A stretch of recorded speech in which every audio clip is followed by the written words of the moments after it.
So many of us have that dream, right? To break free from the 9 to 5, to stop working for someone else's vision, and start building our own. But what does it actually take to go from being an employee to being your own boss? Well, today we're diving deep into that journey. We're going to unlock what's called the S quadrant. Let me ask you something and be honest. Right now, is your salary your only source of income? Is there just one pipeline filling up your bank account? If the answer is yes, then you're in the right place, because what we're about to talk through could totally shift how you think about work, money, and your future. So, first things first, when we say self-employed, what are we really talking about? Before we can understand the journey, we need to know exactly what the destination looks like. And that destination is the S quadrant. Okay, so the S quadrant. This is where the specialists live, the solopreneurs. Think about the freelance video editor, the independent graphic designer, the writer who works for themselves. It's anyone who takes a skill they've mastered, sometimes even just a hobby, and turns it into a business. They are the boss, and their expertise, that's the product. Now, you would think that the life of an employee, let's call them E, and the life of a self-employed person, S, are worlds apart. And in many ways they are. But before we get to the massive differences, there are some really surprising and kind of critical ways they're exactly the same.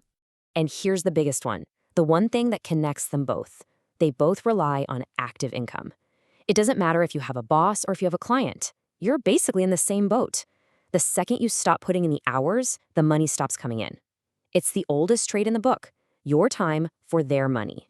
And because of that active income trap, a few other things tend to be true for both. A lot of the time they're living paycheck to paycheck or, invoice to invoice. It's really hard to build up a real financial cushion. And crucially, both groups often haven't yet developed what our source calls financial intelligence. That is, the skill of making your money work for you, instead of you constantly having to work for it. Okay, so they share some financial struggles, but honestly, that's pretty much where the similarities end. Now we get to the good stuff. The Great Divide. We're talking about the fundamental, game-changing differences in mindset, in skills, and in discipline that separate these two worlds. And the very first major difference, it's all about their approach to learning. And look, this has nothing to do with how smart someone is. It's about the kind of knowledge they chase after and how they get it. See, for the employee, value is often tied up in academic stuff. Degrees, certifications, the formal qualifications. The question you always get is, so what are your qualifications? But for the self-employed person, the game is completely different. It's all about self-education, about learning what you need to learn right now. The only question that matters is, what can you do for me? What problem can you solve today? I mean, just think about it for a second. What college course teaches you how to edit a viral video? Or how to write a story that actually connects with people? Or how to master lighting for a photo shoot? Or build a social media strategy from scratch? And the big one, where do they teach you how to market yourself? These are the skills that the S quadrant person has to go out and learn on their own, usually the hard way. All right, the next huge difference is discipline. But again, it's not about who has it and who doesn't. It's about where that discipline comes from. It's about the source of the motivation. For an employee, that discipline is almost always external. You've got a manager, a time clock, deadlines from the higher-ups. The whole system is designed to keep you moving. But when you're self-employed, all of that is gone. The discipline has to be 100% internal. Nobody's going to tell you to get to work on a Saturday morning. That fire has to come from inside you. You have to be both the manager and the employee. And that internal drive is tied to a whole different set of skills and, honestly, a completely different way of thinking.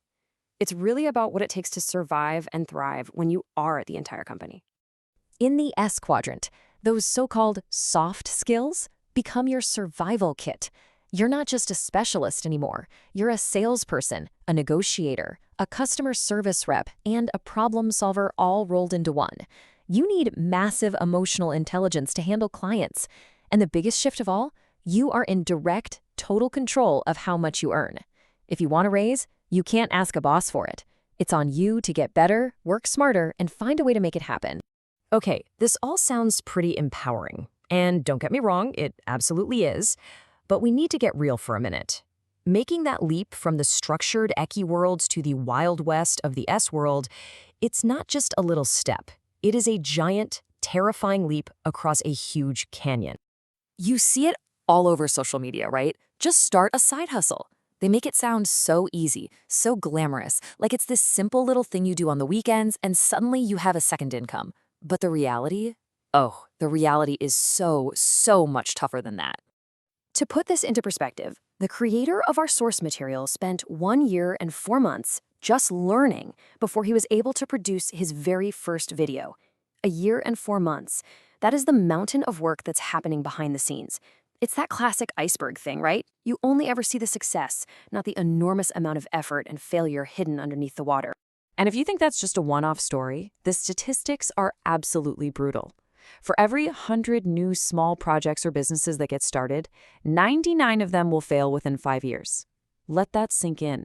99. Success in this world isn't the rule, it's the rare, hard-won exception. And even for the ones who do stick with it, there are all these psychological traps waiting. There's burnout, which is almost inevitable with that level of constant effort.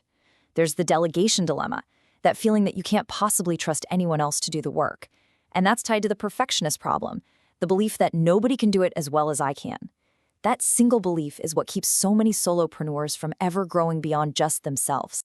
So it's incredibly hard. The failure rate is insane. And it's mentally and physically exhausting. You're probably thinking, why on earth would anyone choose to do this? Well, here's why. Because for the very few who manage to push through all of that, the rewards are, well, they're life-changing.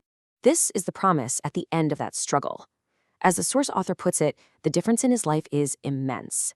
And it's not just about making more money. It's about the new people you meet, the new opportunities that just appear, the new doors that open up that you literally never could have dreamed of when you were stuck in your old job.